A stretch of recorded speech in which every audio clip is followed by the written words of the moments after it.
Hello বন্ধুরা, আসসালামু আলাইকুম। তো এক ভাই আমাকে কমেন্ট করছিল যে ভাই আয়ের মাছ কিভাবে ধরা যায়? আয়ের মাছ কতটুক পানির নিচে থাকে বা কতটুক আয়ের মাছের টোপটা কি? মানে সহজে যদি বলতেন। আসলে ভাই আয়ের মাছের টোপ হচ্ছে একদম সহজ। আপনি যদি চান তাহলে অবশ্যই আয়ের মাছ শিকার করতে পারবেন। আর আয়ের মাছ বেশিরভাগ মাটির লেভেলে থাকে। মানে মাটির লেভেলে থাকে। কিন্তু ওরা কখনো উপরের দিকে উঠে না, উপরের রিয়ালে উঠে না। ওরা সবসময় মাটির সাথে চলাফেরা করে। তো সেক্ষেত্রে কিভাবে ধরবেন আয়ের মাছটাকে? কিভাবে শর্টকাটে ধরা যায়? তো আমি অনেক আগে আয়ের মাছের ভিডিও আছে, চাইলে আপনারা দেখতে পারেন আমার এখানে। আমি অনেকগুলো আয়ের মাছ ধরছিলাম।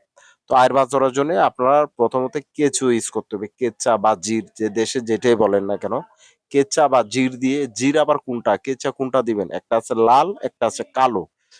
আপনার আরেকটা আছে সাপের মতন। তো আমি মনে করি যে সাপের মতন যেটা বেশি লড়ে ওইটা দিলে কিন্তু পারফেক্ট। ওইটা দিয়ে আপনারা শর্টকাটে আয়ের মাছ শিকার করতে পারবেন। কিন্তু এখানে অবশ্যই আপনার বড়কিটা কিন্তু মাটির দেয়ালে হতে হবে। মাটির সাথে বাঁধানো হতে হবে। বাসা থাকলে হবে না।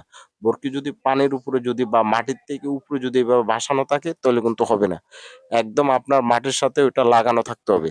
আয়ের মাছ যাতে মাটির সাথে বেশিরভাগ চলাফেরা করে, তাহলে সেক্ষেত্রে আপনি ওই মাটির লেভেলে ফেলাইতে হবে। তাহলে মাটির লেভেলে যখন ফেলাবেন তখন কিন্তু কনফার্ম আয়ের মাছ খাবে। আর আয়ের মাছ বেশিরভাগ থাকে যে কাদা মানে যেসব মাটি নরম, কাদা ওইসব জায়গার মধ্যে কিন্তু আয়ের মাছ বেশিরভাগ থাকে। কিন্তু নরম বা শক্ত জায়গার মধ্যে কিন্তু থাকে না।